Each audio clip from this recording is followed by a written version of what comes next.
स्वागत है आप सभी का आज की इस खास चर्चा में। आज हम एक बहुत ही दिलचस्प और गहरे विषय पर बात करने वाले हैं। मतलब हम सब ने अपनी जिंदगी में कभी ना कभी अकारण ही किसी का गुस्सा झेला है ना। अरे हाँ, बिल्कुल झेला है। ऐसे तो हर किसी के साथ होता है। हाँ, तो बस कल्पना कीजिए कि कोई व्यक्ति बेहद शांति से सड़क पर चल रहा है।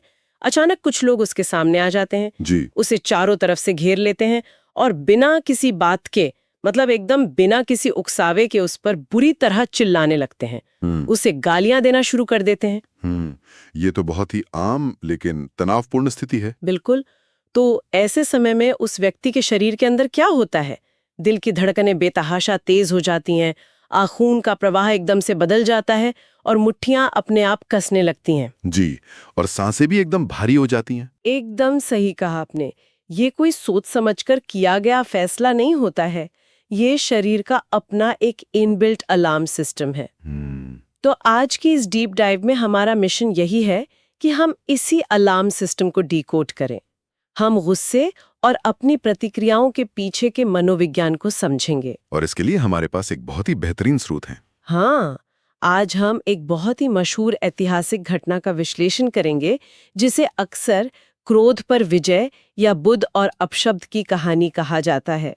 हम इसे सिर्फ एक कहानी की तरह नहीं, बल्कि इमोशनल इंटेलिजेंस और न्यूरोबायोलॉजी के एक मास्टर क्लास की तरह देखेंगे। वाकई ये विषय बहुत गहरा है, क्योंकि देखिए, जब हम मानवीय भावनाओं की बात करते हैं ना, तो क्रोध शायद सबसे तेज और सबसे विनाशकारी भावना होती है। जिस शारीरिक प्रतिक्रिया का आपने अभी जिक्र किया, उसे जीव विज्ञान की भाषा में फाइट और फ्लाइट, यानी लड़ो या भागो की अवस्था कहते हैं। अच्छा, तो ये वही अवस्था है जो इंसानी विकास का एक बहुत पुराना हिस्सा है। बिल्कुल।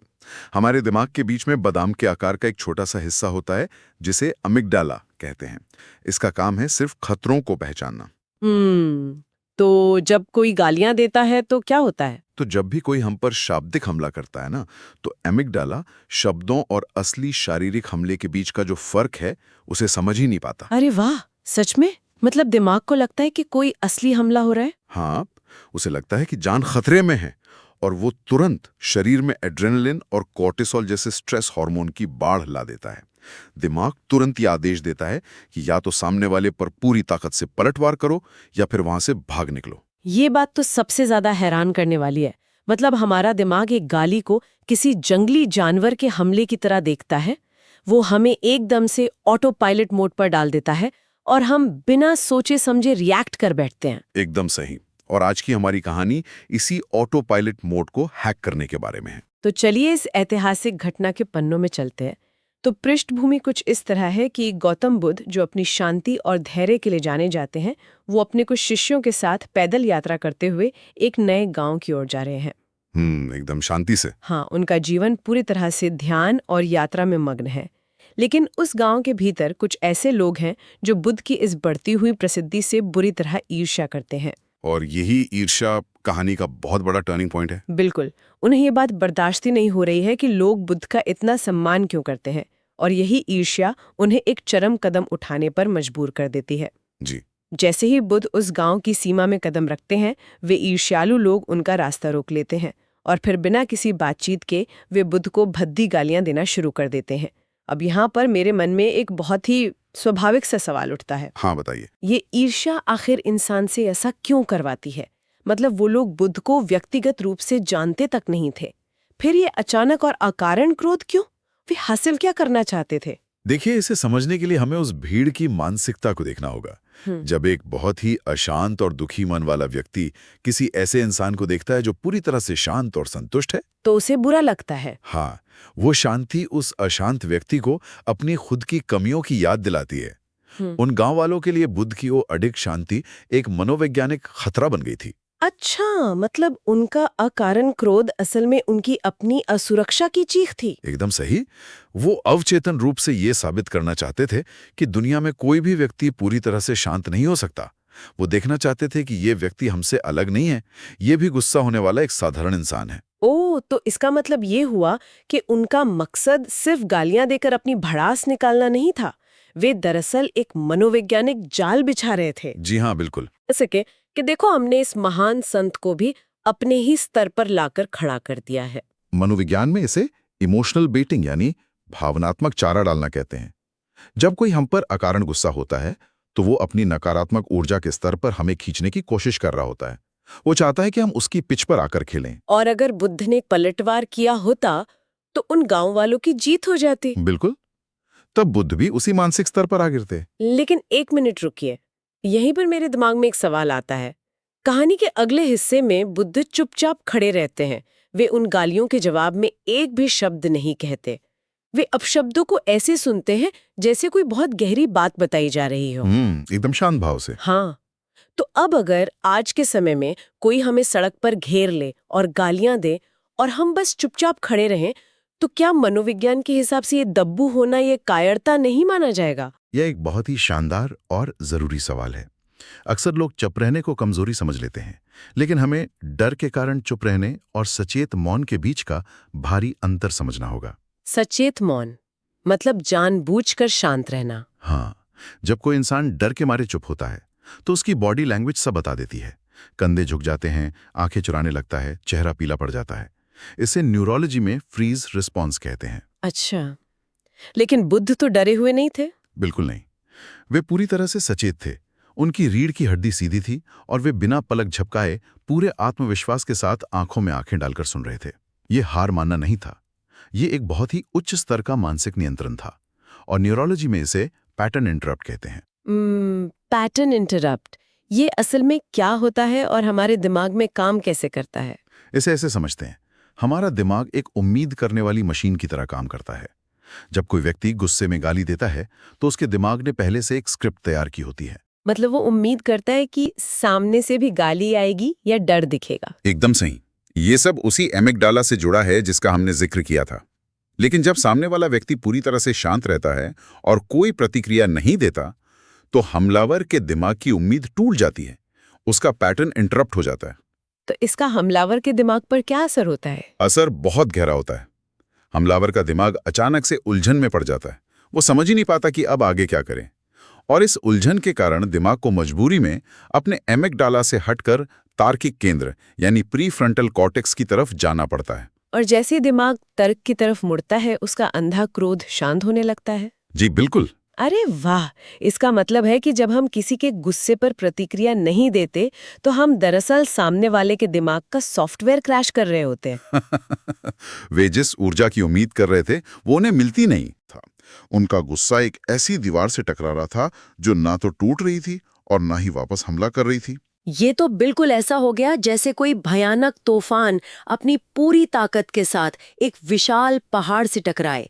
हवाएं चीख रही हैं, लेकिन वो पहाड़ अपनी जगह से रत्ती भर भी नहीं हिलता। बहुत ही खूबसूरत उदाहरण है ये। हाँ, और एक समय ऐसा आता है जब तूफान की सारी ताकत अपने आप खत्म हो जाती है। कहानी में भी बिल्कुल यही होता है। वे गांव वाले चीखते चीखते बुरी तरह थक जाते हैं, उनका गला सूखने लगता है और वे निढाल हो जाते हैं। और यहीं पर क्रोध के मनोविज्ञान का एक और बड़ा सच सामने आता है। इंसान का क्रोध एक आग है, और किसी भी आग को जलते रहने के लिए लगातार ईंधन की जरूरत होती है। और इंसानी बातचीत में वो ईंधन है सामने वाले का रिएक्शन। बिल्कुल। जब सामने से कोई ईंधन नहीं मिलता तो वो क्रोध की आग अपनी ही गर्मी से जलकर बुझने लगती है। और जब वो तूफान शांत हो जाता है, जब उन गांव वालों के पास बोलने के लिए एक भी शब्द नहीं बचता, तब बुद्ध अपना मौन तोड़ते हैं और वे जो कहते हैं वो किसी बड़े झटके से कम नहीं है। जी हाँ। बुद्ध बेहद प्रेम से पूछते हैं कि भाइयों, अगर आपकी बातें पूरी हो गई हों तो क्या अब मैं अपनी आगे की यात्रा पर जा सकता हूँ?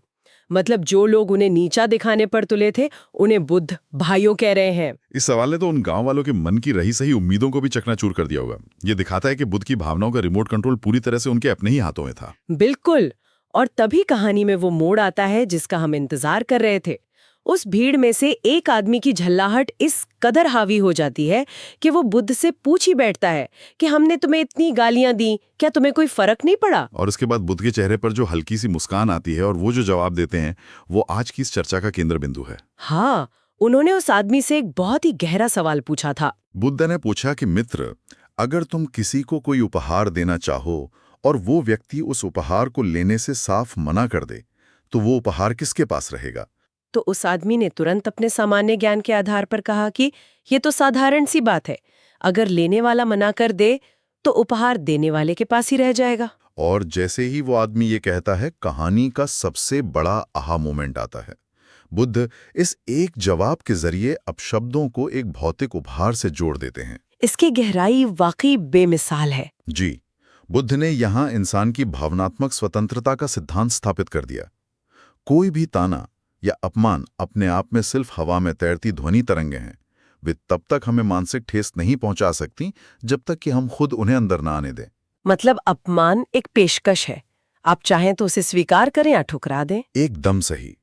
किसी और के क्रोध को अपनाना हमारी अपनी सहमति पर निर्भर करता है। अगर हम इसे आज के हमारे आधुनिक जीवन से जोड़ें तो मान लीजिए किसी के घर कोई कुरियर या पार्सल आता है। हाँ, कोई पार्सल। हाँ, और जब भेजने वाले का नाम देखा जाता है तो पता चलता है कि ये कोई ऐसा व्यक्ति है जो हमेशा नकारात्मकता ही फैलाता है, या फिर बॉक्स के अंदर कुछ ऐसा है जिसकी हमें कोई जरूरत नहीं है। तो क्या करना चाहिए?